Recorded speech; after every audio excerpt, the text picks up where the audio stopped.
Hello friends, welcome back to Nagaveni Achar's kitchen. ತುಂಬ ದಿನಗಳಾದಮೇಲೆ ಮತ್ತೆ ವಿಡಿಯೋ ಹಾಕ್ತಾ ಇದ್ದೀನಿ. ಸೊ ನಿಮಗೆಲ್ಲ ಸಾರಿ ಕೇಳ್ತೀನಿ. ನಿಮಗೋಸ್ಕರ ಇವತ್ತು ಒಂದು ಸ್ಪೆಷಲ್ ರೆಸಿಪಿ ತಂದಿದ್ದೀನಿ. ನಾಟಿ ಕೋಳಿ ಗೊಜ್ಜು ಸಖತ್ ಟೇಸ್ಟಿಯಾಗಿರುತ್ತೆ. ಹಾಗೆಯೇ ಈಸಿಯಾಗಿ ಹೇಗೆ ಮಾಡ್ಕೊಳ್ಳೋದು ಅಂತ ಹೇಳ್ಕೊಡ್ತೀನಿ. ಮೊದಲಿಗೆ ಸ್ಟವ್ ಮೇಲೆ ಒಂದು ಫ್ರೈಯಿಂಗ್ ಪ್ಯಾನ್ ಇಟ್ಕೊಳ್ಳೋಣ.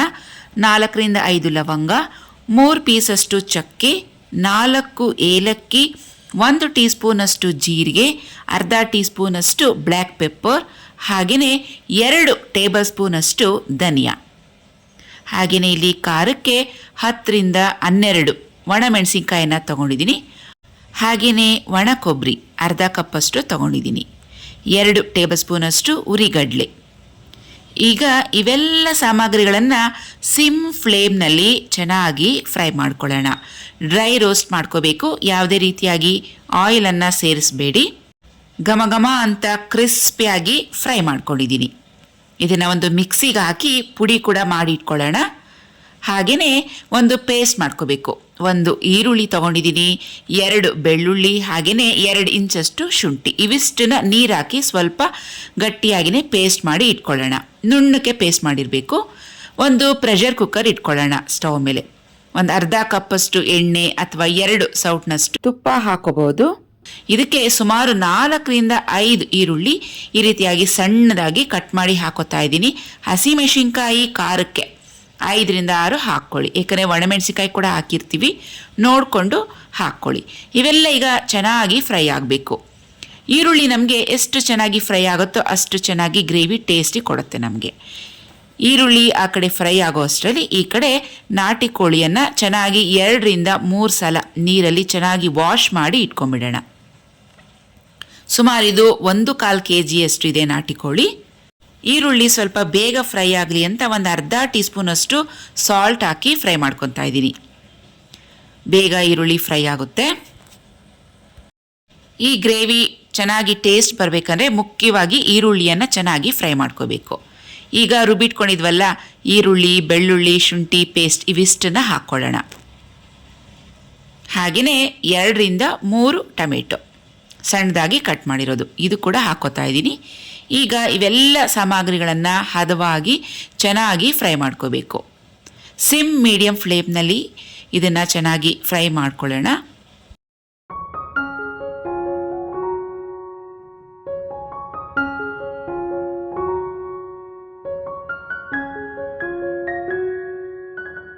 ಶುಭ್ರ ಮಾಡಿ ಇಟ್ಕೊಂಡಿರುವಂಥ ನಾಟಿ ಕೋಳಿಯನ್ನು ಫ್ರೈ ಆಗಿರುವಂಥ ಈರುಳ್ಳಿ ಟೊಮೆಟೊ ಜೊತೆಗೆ ಸೇರಿಸ್ಕೊತಾ ಇದ್ದೀನಿ.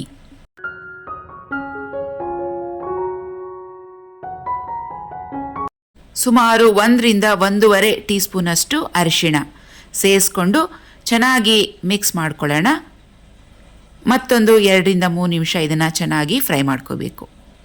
ಈಗ ಮೊದಲನೇ ಮಸಾಲ ಪುಡಿಯನ್ನು ಫ್ರೈ ಮಾಡಿ ಪುಡಿ ಮಾಡಿ ಇಟ್ಕೊಂಡಿದ್ವಲ್ವ, ಇದನ್ನು ಸೇರಿಸ್ಕೊಳ್ತಾ ಇದ್ದೀನಿ.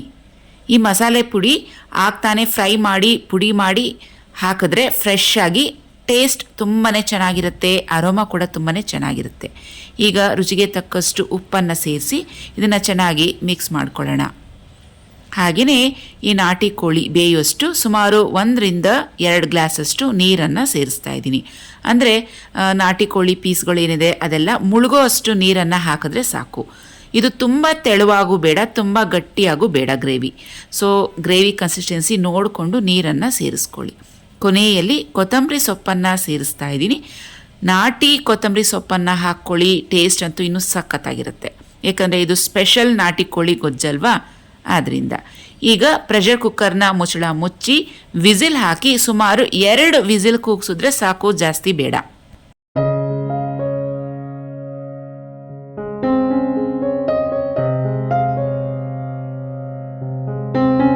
ನಾಟಿ ಕೋಳಿ ಗ್ರೇವಿ ಅಂತೂ ರೆಡಿ ಆಯಿತು. ಅದಕ್ಕೆ ಸೂಪರ್ ಕಾಂಬಿನೇಷನ್ ಆಗಿ ಇವಾಗ ಮಸಾಲ ಫ್ಲೇವರ್ಡ್ ರೈಸ್, ಬಗಾರ ರೈಸ್ ಅಂತ ಕೂಡ ಹೇಳ್ತೀವಿ, ಇದನ್ನು ಮಾಡ್ಕೊಳ್ಳೋಣ.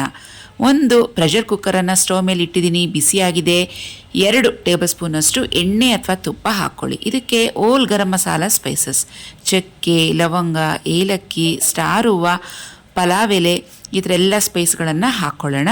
ಹಾಗೆಯೇ ಸಣ್ಣದಾಗಿ ಕಟ್ ಮಾಡಿರುವಂಥ 3 ಈರುಳ್ಳಿ, ಹಸಿಮೆಣಸಿನ್ಕಾಯಿ 5ರಿಂದ 6 ಇವೆಲ್ಲ ಹಾಕಿ ಚೆನ್ನಾಗಿ ಫ್ರೈ ಮಾಡ್ಕೊಳ್ಳೋಣ.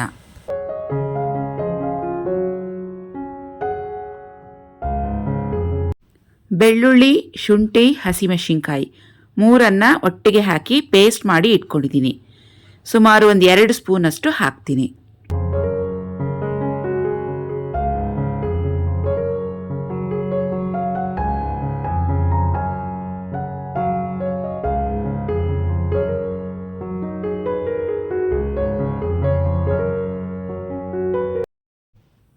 ಬೆಳ್ಳುಳ್ಳಿ ಶುಂಠಿ ಪೇಸ್ಟ್ ಎಲ್ಲ ಹಸಿ ವಾಸನೆ ಹೋಗೋವರೆಗೂ ಚೆನ್ನಾಗಿ ಫ್ರೈ ಮಾಡ್ಕೊಂಡಿದ್ದೀನಿ. ಈಗ ನೀರಿನ ಅಳತೆ ನೋಡ್ಕೊಳ್ಳೋಣ. ಸುಮಾರು 2 ಗ್ಲಾಸಷ್ಟು ಜೀರಾ ರೈಸ್ ತಗೊಂಡಿದ್ದೀನಿ. 2ಕ್ಕೆ 4 ನೀರನ್ನು ಸೇರಿಸ್ಕೊಳ್ಳೋಣ. ಹಾಗೆಯೇ ಫ್ರೆಂಡ್ಸ್, ನನ್ನ ವೆಯ್ಟ್ ಲಾಸ್ ಜರ್ನಿ ಬಗ್ಗೆ ವಿಡಿಯೋ ಮಾಡಿ ಅಂತ ಕೇಳ್ತಾ ಇದ್ದೀರಾ. ಸೊ ಇದುವರೆಗೂ ನಾನು ಟೋಟಲ್ ಆಗಿ 15 kgs ಅಷ್ಟು ಫ್ಯಾಟ್ ಲಾಸ್ ಆಗಿದ್ದೀನಿ. 75 kgs ಇದ್ದೆ ನಾನು ಜರ್ನಿ ಸ್ಟಾರ್ಟ್ ಮಾಡಿದಾಗ. ಈಗ 60 kgಗೆ ಬಂದಿದ್ದೀನಿ. ಸೊ 15 kgs ಅಷ್ಟು ಟೋಟಲ್ ವೆಯ್ಟ್ ಲಾಸ್ ನಂದು. ಸೊ ನಿಮ್ಗೆ ಯಾರಿಗಾದರೂ ವೆಯ್ಟ್ ಲಾಸ್ ಮಾಡಬೇಕು ಅಂತ ಇದ್ದರೆ ನನ್ನ ವಾಟ್ಸಪ್ ಗ್ರೂಪ್ನ ಲಿಂಕ್ ಕೊಟ್ಟಿರ್ತೀನಿ ಡಿಸ್ಕ್ರಿಪ್ಷನ್ ಬಾಕ್ಸ್ನಲ್ಲಿ. ಆ ಲಿಂಕ್ನ ಕ್ಲಿಕ್ ಮಾಡಿ ನೀವು ಗ್ರೂಪ್ಗೆ ಜಾಯಿನ್ ಆಗ್ಬೋದು. ಅಲ್ಲಿ ನನ್ನ ಕಾಂಟ್ಯಾಕ್ಟ್ ಮಾಡ್ಬೋದು. ಅದು ಹೇಗೆ ಮಾಡೋದು ಅಂತ ನಾನು ನಿಮಗೆ ಡೀಟೇಲ್ ಆಗಿ ಹೇಳ್ಕೊಡ್ತೀನಿ. 2 ಟೊಮೆಟೊ ಹಾಕ್ತಾ ಇದ್ದೀನಿ. ಟೊಮೆಟೊ ಜಸ್ಟ್ ಫ್ಲೇವರ್ಗೋಸ್ಕರ ಹಾಕ್ತಾ ಇರೋದು. ಮೊದಲನೇ ಗ್ರೇವಿ ಜೊತೆ ಹಾಕ್ಬಿಟ್ರೆ ಟೊಮೆಟೊದು ಕಲರ್ ಎಲ್ಲ ಬಿಟ್ಕೊಂಡ್ಬಿಡುತ್ತೆ. ನಮಗೆ ಜಸ್ಟ್ ಫ್ಲೇವರ್ ಬೇಕಾಗಿರೋದ್ರಿಂದ ಲಾಸ್ಟ್ಗೆ ಹಾಕ್ತಾ ಇದ್ದೀನಿ. ಜೀರಾ ರೈಸ್ 2 ಗ್ಲಾಸಷ್ಟು ವಾಶ್ ಮಾಡಿ ಇಟ್ಕೊಂಡಿದ್ದೀನಿ. ಅದನ್ನು ಕೂಡ ಇವಾಗ ಸೇರಿಸ್ಕೊತಾ ಇದ್ದೀನಿ. ಸುಮಾರಷ್ಟು ನನ್ನ ಸಬ್ಸ್ಕ್ರೈಬರ್ ಫ್ರೆಂಡ್ಸ್ ನಮ್ಮ ಹೆಲ್ತಿ ವೆಯ್ಟ್ ಲಾಸ್ ಗ್ರೂಪ್ಗೆ ಜಾಯಿನ್ ಆಗಿ ಅಲ್ಲಿ ನನ್ನ ನಂಬರನ್ನು ತಗೊಂಡು ವೆಯ್ಟ್ ಲಾಸ್ ಹೇಗೆ ಮಾಡೋದು ಅಂತ ತಿಳ್ಕೊತಾ ಇದ್ದಾರೆ. ಸೊ ಅದ್ರ ಬಗ್ಗೆ ಡೀಟೇಲ್ ಆಗಿ ಇನ್ಫಾರ್ಮೇಷನ್ ಬೇಕು ಅಂದರೆ ನೀವು ಕೂಡ ಗ್ರೂಪ್ನ ಜಾಯಿನ್ ಆಗ್ಬೋದು. ಈಗ ಸಾಕಷ್ಟು ನನ್ನ ಸಬ್ಸ್ಕ್ರೈಬರ್ ಫ್ರೆಂಡ್ಸ್ ತಮ್ಮ ಫ್ಯಾಟ್ ಲಾಸನ್ನು ಮಾಡಿಕೊಂಡು ತುಂಬ ಖುಷಿಯಾಗಿದ್ದಾರೆ. ರೆಸ್ಪಾನ್ಸ್ ತುಂಬಾ ಚೆನ್ನಾಗಿದೆ.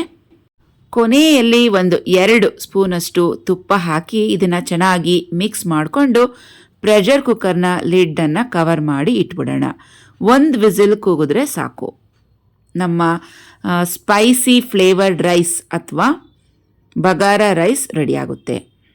ಫ್ರೆಂಡ್ಸ್, ಒಂದು ದೇವಸ್ಥಾನದಲ್ಲಿ ದೇವ್ರ ಪೂಜೆ ಮಾಡೋದಕ್ಕೆ ಪೂಜಾರಿ ಎಷ್ಟು ಮುಖ್ಯನೋ ಹಾಗೆಯೇ ಒಂದು ಹಾಸ್ಪಿಟಲ್ನಲ್ಲಿ ಪೇಷಂಟ್ಸ್ನ ಟ್ರೀಟ್ ಮಾಡೋದಕ್ಕೆ ಒಬ್ಬ ಡಾಕ್ಟರ್ ಎಷ್ಟು ಮುಖ್ಯನೋ ನಮ್ಮ ಹೆಲ್ತ್ ಬಗ್ಗೆ ತಿಳ್ಕೊಳ್ಳೋದಕ್ಕೆ, ಹೆಲ್ತ್ ಬಗ್ಗೆ ಗೈಡ್ಲೈನ್ಸ್ ಕೊಡೋದಕ್ಕೆ ಹೆಲ್ತ್ ಕೋಚ್ ಕೂಡ ಅಷ್ಟೇ ಮುಖ್ಯ.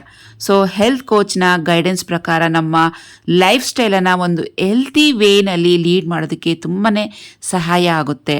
ಆದ್ದರಿಂದ ನಾನು ನಿಮಗೆ ಸಜೆಸ್ಟ್ ಮಾಡೋದು, ನಾವು ಹೆಲ್ತಿಯಾಗಿರಬೇಕು ಅಂತ ಹೇಳಿದ್ರೆ ಒಬ್ಬ ಹೆಲ್ತ್ ಕೋಚ್ ತುಂಬಾ ಮುಖ್ಯ. ಫ್ರೆಂಡ್ಸ್ ನೋಡಿ, ನಮ್ಮ ನಾಟಿ ಕೋಳಿ ಗೊಜ್ಜು ರೆಡಿಯಾಗಿದೆ. ಹದ ಕರೆಕ್ಟಾಗಿದೆ. ಕನ್ಸಿಸ್ಟೆನ್ಸಿ ನೋಡಿದ್ರಾ? ತುಂಬ ತೆಳುವಾಗೂ ಮಾಡಿಲ್ಲ, ತುಂಬ ಗಟ್ಟಿಯಾಗೂ ಮಾಡಿಲ್ಲ. ಮೀಡಿಯಮ್ ಆಗಿ ನೋಡಿಕೊಂಡು ನೀರನ್ನು ಹಾಕ್ಕೊಂಡಿದ್ದೀನಿ. ಇದು 2 ವಿಸಿಲ್ಗೆ ಚೆನ್ನಾಗಿ ಬೆಂದೋಗಿದೆ ನಾಟಿ ಕೋಳಿ. ಅಕ್ಕಿ ರೊಟ್ಟಿಗೆ, ಇಡ್ಲಿ, ದೋಸೆ, ಪೂರಿ ಎಲ್ಲದಕ್ಕೂ ತುಂಬಾ ಚೆನ್ನಾಗಿರುತ್ತೆ. ಇವತ್ತು ನಾನು ನಾಟಿ ಕೋಳಿ ಗೊಜ್ಜಿನ ಜೊತೆಗೆ ಬಗಾರ ರೈಸ್ ಹಾಗೂ ಜೋಳದ ರೊಟ್ಟಿಯನ್ನು ಸರ್ವ್ ಮಾಡ್ತಾಯಿದ್ದೀನಿ. ತುಂಬಾ ಟೇಸ್ಟಿಯಾಗಿರುತ್ತೆ. ಫ್ರೆಂಡ್ಸ್, ನೀವು ಕೂಡ ಹೀಗೆ ನಾನು ಹೇಳ್ಕೊಟ್ಟಂಗೆ ನಿಮ್ಮ ಮನೆಗಳಲ್ಲೂ ನಾಟಿ ಕೋಳಿ ಗೊಜ್ಜು ಒಂದ್ಸಲ ಟ್ರೈ ಮಾಡಿ, ಹಾಗೆಯೇ ಟೇಸ್ಟ್ ಹೇಗಿತ್ತು ಅಂತ ಖಂಡಿತವಾಗಿಯೂ ಕಮೆಂಟ್ ಸೆಕ್ಷನಲ್ಲಿ ಹೇಳೋದನ್ನ ಮರಿಬೇಡಿ. ಸೊ ಇವತ್ತಿನ ನಮ್ಮ ಲಂಚ್ ಸ್ಪೆಷಲ್ ಇದೆ: ನಾಟಿ ಕೋಳಿ ಗೊಜ್ಜು, ಜೋಳದ ರೊಟ್ಟಿ, ಬಗಾರ ರೈಸ್, ಸ್ವಲ್ಪ ಗ್ರೀನ್ಸ್ ಸಲಾಡ್ ಇಟ್ಟಿದ್ದೀನಿ, ಹಾಗೆಯೇ ನಾಟಿ ಕೋಳಿ ಮೊಟ್ಟೆ ಬೇಯಿಸಿದ್ದೀನಿ, ಸ್ವಲ್ಪ ಕರ್ಡ್ ರಾಯ್ತ ಕೂಡ ಇಟ್ಟಿದ್ದೀನಿ. ನಾಟಿ ಕೋಳಿ ಗ್ರೇವಿ, ಜೋಳದ ರೊಟ್ಟಿ ಹಾಗೂ ಈ ಮಸಾಲ ಫ್ಲೇವರ್ಡ್ ರೈಸ್ ಜೊತೆಗೆ ಸೂಪರ್ ಆಗಿತ್ತು, ಸಖತ್ತಾಗಿತ್ತು. ಟೇಸ್ಟ್ ಮಾತ್ರ ನಮ್ಮೆಲ್ಲರಿಗೂ ತುಂಬಾ ಇಷ್ಟ ಆಯಿತು. ಫ್ಯಾಮಿಲಿ ಮೆಂಬರ್ಸ್ ಎಲ್ಲರೂ ಸಖತ್ತಾಗಿದೆ, ಚೆನ್ನಾಗಿದೆ ಅಂತ ತುಂಬಾ ಇಷ್ಟಪಟ್ಟರು. ರುಚಿಯಾಗಿ ಅಡುಗೆ ಮಾಡಿದಾಯಿತು, ರುಚಿಯಾಗಿ ತಿಂದಿದ್ದು ಆಯಿತು. ಇವಾಗ ಒಂದು ಸ್ವಲ್ಪ ನಮ್ಮ ತೋಟದ ಕಡೆ ಹೋಗೋಣ ಬನ್ನಿ ಫ್ರೆಂಡ್ಸ್. ಸೊ ಇದು ನಮ್ಮ ಮನೆಯಲ್ಲಿರುವಂಥ ಟೆರೆಸ್ ಗಾರ್ಡನ್. ಇದು ನಮ್ಮ ಮನೆ ಮೇಲೆ ಸ್ವಲ್ಪ ಗಿಡಗಳನ್ನು ಇಟ್ಕೊಂಡಿದ್ದೀವಿ. ಪ್ರತಿದಿನ ದೇವ್ರ ಪೂಜೆ ಮಾಡೋದಕ್ಕೆ ಹೂಗಳು ಬೇಕಲ್ವಾ? ಸೊ ಪ್ರತಿದಿನ ಪೂಜೆ ಮಾಡೋಕ್ಕೆ ಎಷ್ಟು ಬೇಕೋ ಅಷ್ಟು ಹೂವಿನ ಗಿಡಗಳನ್ನು ಇಟ್ಕೊಂಡಿದ್ದೀವಿ. ಫಸ್ಟ್ಗೆ ನೋಡಿದ್ವಲ್ವಾ, ಅದು ನಿತ್ಯ ಮಲ್ಲಿಗೆ ಅಂತ ಹೇಳ್ತೀವಿ. ಒಂದು ಪ್ರೀವಿಯಸ್ ವಿಡಿಯೋದಲ್ಲಿ ಕೇಳಿದೆ ಈ ಹೂವಿನ ಹೆಸರೇನು ಅಂತ ಕೇಳಿದೆ. ಸುಮಾರು 8ರಿಂದ 10 ಥರ ಹೆಸರುಗಳನ್ನು ಕೊಟ್ಟಿದ್ರಿ. ಕಾಡು ಮಲ್ಲಿಗೆ, ನಿತ್ಯ ಮಲ್ಲಿಗೆ, ಪುಟ್ ಮಲ್ಲಿ, ಈ ಥರ ಎಲ್ಲ ತುಂಬ ಹೆಸರುಗಳನ್ನು ಕೊಟ್ಟಿದ್ರಿ. ಆ ಗಿಡ, ಹಾಗೆ ಕಾಕಡ ಹೂವು ಸ್ವಲ್ಪ, ಇದು ಬಿಳಿ ಕಣಗ್ಲೆ ಹೂವು ಅಂತ ಹೇಳ್ತೀವಿ, ಒಂದು ಸುತ್ತಿಂದು, ಅದನ್ನು ಹಾಕಿದ್ದೀನಿ ಗಿಡ.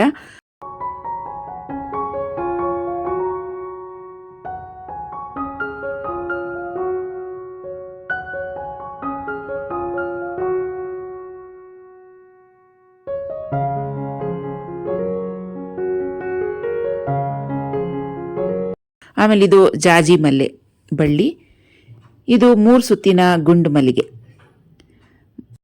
ಮಾರ್ಚ್, ಏಪ್ರಿಲ್, ಮೇ ತಿಂಗಳಲ್ಲಿ ಮಲ್ಲಿಗೆ ಹೂವು ಸೀಸನ್ ಅಲ್ವಾ. ಸೊ ನಮ್ಮ ಟೆರೆಸ್ ಗಾರ್ಡನಲ್ಲಿ 3ರಿಂದ 4 ಥರ ಮಲ್ಲಿಗೆ ಹೂವಿನ ಗಿಡಗಳನ್ನು ಹಾಕಿದ್ದೀವಿ. ಘಮ ಅಂತೂ ಸಖತ್ತಾಗಿರುತ್ತೆ. ಸಂಜೆ ಹೊತ್ತು 5:30, 6 ಗಂಟೆ ಹಂಗೆ ಹೋದರೆ ಮಲ್ಲಿಗೆ ಹೂವಿನ ವಾಸನೆ ತುಂಬಾ ಚೆನ್ನಾಗಿ ಬರ್ತಿರುತ್ತೆ. ಈ ವರ್ಷ ಸ್ವಲ್ಪ ಕಮ್ಮಿ ಇದೆ ಮಲ್ಲಿಗೆ ಹೂವು. ಹೋದ ವರ್ಷ ಅಂತೂ 3ರಿಂದ 4 ಮೊಳ ಆಗುವಷ್ಟು ಮಲ್ಲಿಗೆ ಹೂವು ಸಿಕ್ತಿತ್ತು. ಈ ವರ್ಷ ಸ್ವಲ್ಪ ಕಮ್ಮಿ ಬಂದಿದೆ.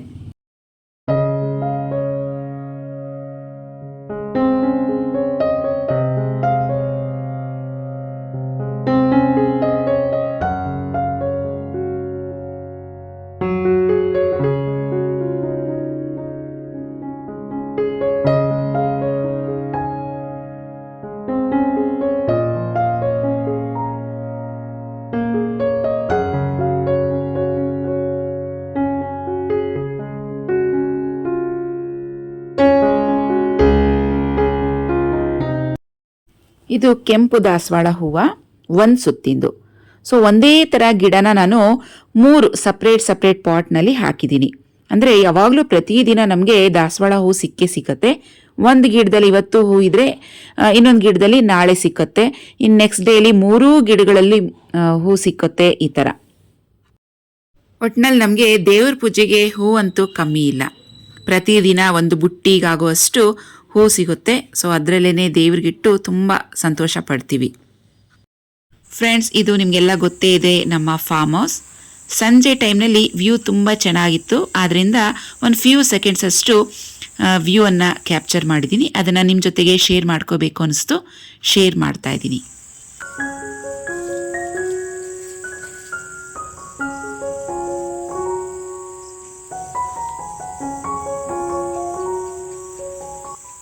ಫ್ರೆಂಡ್ಸ್, ಮತ್ತೆ ಭೇಟಿ ಆಗೋಣ ಮತ್ತೊಂದು ಸೂಪರ್ ಆಗಿರೋಂಥ ವ್ಲಾಗ್ ಜೊತೆಗೆ.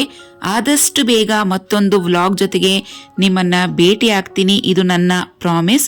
ಸೊ ಖಂಡಿತವಾಗಿಯೂ ಯಾರೂ ಬೇಜಾರು ಮಾಡ್ಕೋಬೇಡಿ. ಮತ್ತೆ ಭೇಟಿ ಆಗೋಣ ಇನ್ನೊಂದು ವಿಡಿಯೋದಲ್ಲಿ. ಅಲ್ಲಿವರೆಗೂ take care and bye friends.